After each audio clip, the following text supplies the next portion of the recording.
कि ये EVM machine hack कर दी गई है। भारत के इतिहास में कांग्रेस पार्टी को अपना अध्यक्ष चुनने के लिए, ये कोई आज के समझदार नहीं है, ये पुराने समझदार हैं। इन्हें उस जमाने भी मालूम था क्या करना है। 1946 के चुनाव में जहां कांग्रेस का अध्यक्ष चुनना था, उसमें मशीनें हैक हो गई।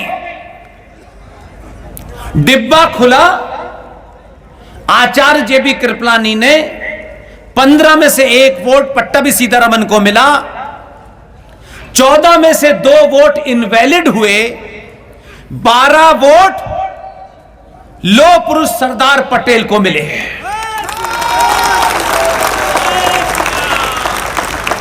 यहां खुश हो सकते हैं आप।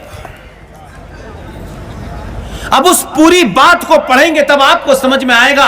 और यह मैं फिर कह रहा हूं, यह किसी इरफान हबीब जैसे फ्रॉड की किताब का रेफरेंस नहीं दे रहा, जिसने अपनी वो किताब लिखी है, जिसकी किताब आज भी 2022 के भारत में यूपीएससी में बैठने वाले लड़के को पढ़नी पड़ रही है। उस किताब में वो लिखता है कि शिवाजी एक पहाड़ी चूहा था। अगर आपको यूपीएससी में पास होना है तो यही लिखना पड़ेगा। आचार्य जेबी कृपलानी ने इस पूरी घटना के ऊपर एक किताब लिखी है। देश के समझदार दलाल नेताओं ने उस किताब का नामो निशान मिटा दिया, जबकि वो किताब गवर्नमेंट ऑफ इंडिया के पब्लिकेशन डिवीजन ने छापी थी, वो सब जगह से गायब कर दी। आचार्य जेबी कृपलानी उस किताब में बता रहे हैं कि जब मैंने महात्मा गांधी से कहा कि नेहरू को एक भी वोट नहीं मिला है, तो गांधी जी ने गर्दन नीचे कर ली। और जो पहली बेईमानी बापू ने की देश के साथ, पर्ची लिखी जेबी कृपलानी को दी, पटेल को दे दो। पटेल ने उस पर्ची को देखा और वापस कर दिया। मैं उनकी उम्र की वजह से कुछ शब्द नहीं इस्तेमाल करना चाहता हूं, लेकिन बेहयाई और बेशर्मी की भी लिमिट होती है। दूसरी पर्ची दी पटेल को देने के लिए, उस पर लिखा था कि इस्तीफा दे दो। पटेल कद्दावर आदमी था, स्वाभिमानी आदमी था। उन्होंने पर्ची वापस की और चले गए। इस बेईमानी के साथ जिस आदमी को 14 में से 1 भी वोट नहीं मिला, वो कांग्रेस पार्टी का अध्यक्ष चुन लिया गया। आपकी नींव, इस देश की नींव में कितनी बेईमानी शुरू हुई है। आप कहते हैं कि आज इस चमन में फूल नहीं खिल रहे। फूल कहां खिलेंगे? फूल तो शेरवानी में लगा हुआ था।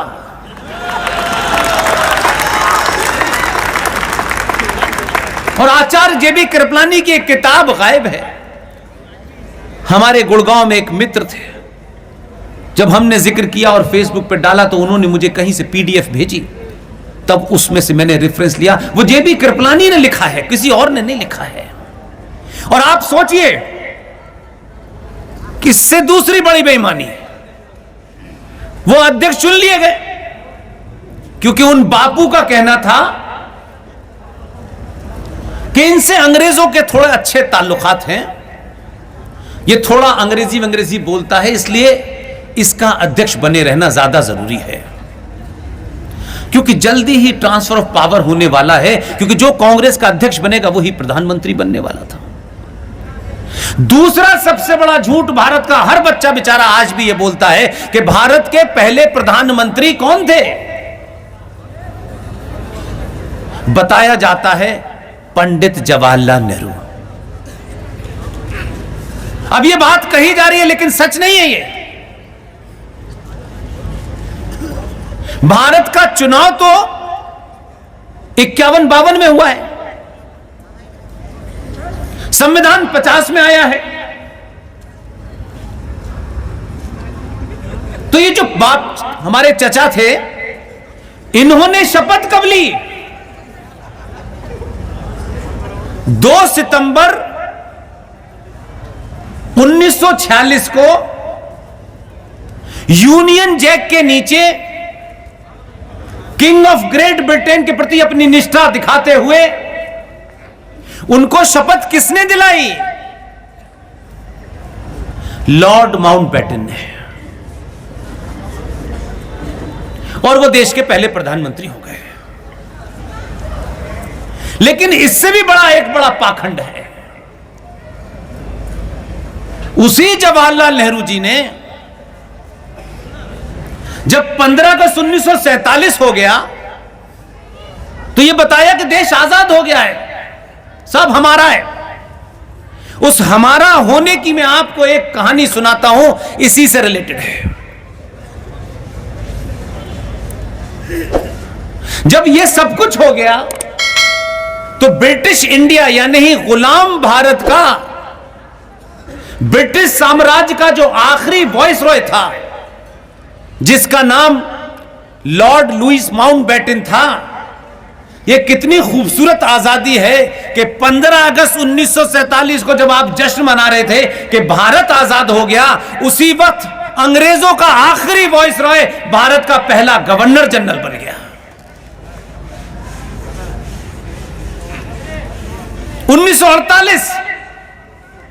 1948 की इस घटना को जाके पढ़िएगा। 1948 में एक भारतीय मूल का आदमी, उसे गवर्नर जनरल बनाना था क्योंकि अब थोड़ा समय हो गया था और लॉर्ड माउंटबेटन को जाना था। तो जब भारतीय मूल के आदमी को गवर्नर जनरल बना था, तो आप सोचिए क्या कहा गया। ये नहीं बताया आपको इतिहास में, और आज तो आर्काइवल मौजूद है, आप जाएंगे गूगल पे सब मिल जाएगा। कोई झूठ ऐसा नहीं है जो छुप सकता हो। ताज्जुब की बात यह है कि प्रधानमंत्री महामहिम कबूतर उड़ाने वाले चचा ने एक चिट्ठी लिखी, और चिट्ठी किसे लिखी? ब्रिटेन के राजा को लिखी, और उससे कहा कि आपके द्वारा भारत को जो डोमिनियन स्टेट का दर्जा मिला है, उस डोमिनियन स्टेट की सरकार के प्रधानमंत्री के नाते मैं आपसे आज्ञा लेना चाहता हूं कि सी राजगोपाल को मैं गवर्नर जनरल बनाना चाहता हूं, आप इसकी इजाजत दे दीजिए। हम आजाद थे। अब पता चला कहां पहुंचे हैं आप। कमाल के लोग हैं भाई, सबको सब कुछ पता है। इस जनरेशन को सच बता दीजिए, ये हर मोहल्ले हर शहर में रामगढ़ बना देंगे। आपने इनसे झूठ बोला है, अपने बच्चों से झूठ बोला है। कौन सा स्वार्थ में नहीं जानता। झूठ का भी कोई अंत होता है। झूठ चल रहा है। अब बापू की बात सुनिए, ये सब डॉक्यूमेंट हैं। प्रोफेसर कपिल कुमार मेरे बड़े भाई जैसे हैं, 3 मूर्ति में हैं, जहां अकेले चाचा नेहरू ने जगह घेर रखी थी। आपने दिल्ली में जिसे बुलाया उसने कहा नहीं, सारे प्रधानमंत्रियों की जगह है। वो वहां बैठे हैं, तमाम डॉक्यूमेंट निकालते हैं, हर दिन एक नई बात बताते हैं। जब भारत का तिरंगा यूनियन जैक की लगाने की जगह बात हुई तो ये सब डॉटेड है, कोई कान में किसी के कहा ऐसा नहीं है। तो नेहरू ने कहा कि जब ये यूनियन जैक उतरेगा और तिरंगा लगेगा तो माउंटबेटन को अच्छा नहीं लगेगा। उन्हें माउंटबेटन की ज्यादा चिंता थी, इसलिए dash dash dash Lord Mountbatten को अच्छा नहीं लगेगा, इसलिए यूनियन जैक को नीचे हम सम्मान के साथ उतारे। तो गांधी जी ने, हमारे पिताजी ने कहा अगर इस तिरंगे में कोने में यूनियन जैक भी लगा दिया जाए तो कोई बुराई नहीं है। हम यहां से चले थे, और ताज्जुब उस वक्त होता है जब गांधी जी ने कहा कि कोई फर्क नहीं पड़ता, आप यहीं ठहर जाइए और भारत और पाकिस्तान जो बना है उस पे आप ऊपर से देखरेख करिए। हम वहां से चलते चलते कहां पहुंचे बताऊं आपको। 1955 में देश का प्रधानमंत्री कौन था? ये तो सबको पता होगा। पंडित,